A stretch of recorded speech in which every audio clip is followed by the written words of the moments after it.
So today I got in a new package and I finally got it. This is the A1000 by Feiyu. I'm probably saying that incorrectly. Feiyu tech.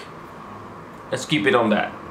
Either way, this is a gimbal that I can use with my DSLR, because my DSLR that I'm using right now is about 650 grams in total, and this one can do up to 1 kilo if I'm correct out of my head. So it should be plenty. If not, you can always get the 2000 series, which I will link below if you are looking for a gimbal as well. That one is more expensive though. That one is 368. But the gimbal itself allows for nicer and smoother videos, and it also gives me more freedom than the slider that I'm normally using, that goes from left to right, which is really basic and doesn't do that much of a dynamic movement. And I'm watching too much of Peter I'm sorry, I'm terrible at names, something McKelly or something. Sorry if I'm saying it improper, but his shots are too good. Too good. I don't like it.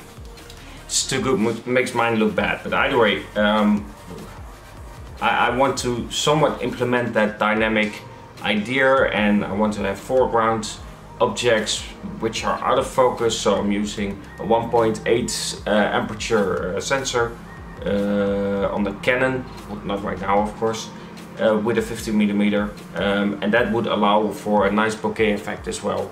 And seeing how this sensor is bigger than on my Sony, it isn't as cropped as it was on the Sony, which made it really hard to shoot with the 1.8 aperture lens that I did have for it. So 4K is gone, but 1080p is here, and I don't really mind that much because most of my videos were at 1080p. Anyway, let's open this up. After that short introduction of my new camera, it's the Canon 200D.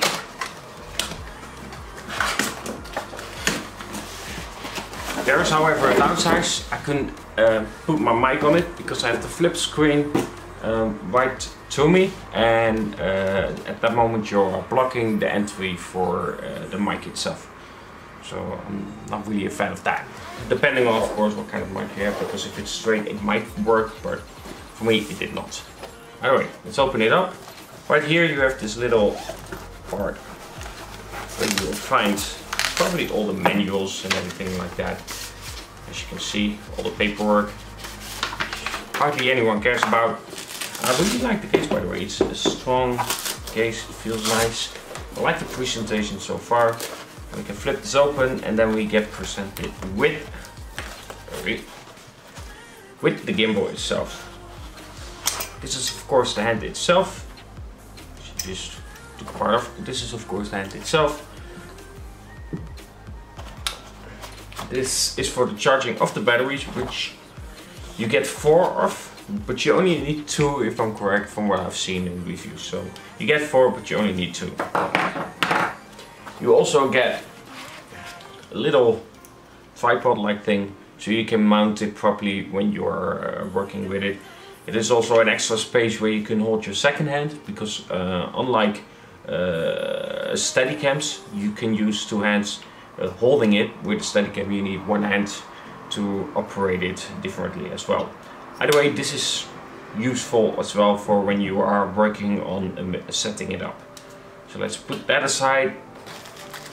Of course, our cables, extra screws apparently, another cable, and then we get to the main part itself.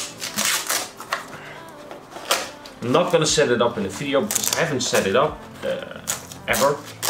I never used an electronic gimbal. So I just have to figure that out, see how it goes. What I do know is that we have connectors right here and right here. So they both connect to each other, and then you can control the camera movement, well the gimbal movement with this. So you can move it around like here. You can have it, you can press here, right here, this button, and then it will keep the camera, no matter what you do, at the center position, so it won't move that much. It still moves a bit, of course, but that's all ideal. Of course, this is the whole gimbal system, and we have this part where we can put the camera on right here. So I'm really excited to use this because, like I said, it will allow me for using much more dynamic shots in itself. It probably will take me some time to properly arrange this and make it work properly, but we shall see how that goes. I'm curious about it, but I will hope that it can allow me to do much more dynamic shots in itself, because that would be really cool instead of just left-right stuff, you know. It just allows for more freedom. Also, it's easier to take with me because what I'm using right now is quite big, and the motorized slider itself is also quite big. If you have to carry that around with you, it's not the most pleasing thing to do. Anyway, this is what's inside. Let's see if I missed something. Oh, I did not. I really like the case, I really do. It's really nice and compact. So of course, like I said, you get the main part. You get the control, you get this with it. These protect the connections. You get a cable to connect your probably your DSLR with, and of course another one, and then of course batteries and the charger itself. I'm really pleased about it, and we'll see how it goes. Anyway, have a good one and talk to you guys in the next. Also, by the way, stay tuned for tomorrow because there might be another giveaway, maybe. Who knows? Can't tell. Just stay tuned till tomorrow. Just saying. So Sunday, you know, different time zones and whatnot. But yeah, stay tuned till Sunday. Who knows? Have a good one.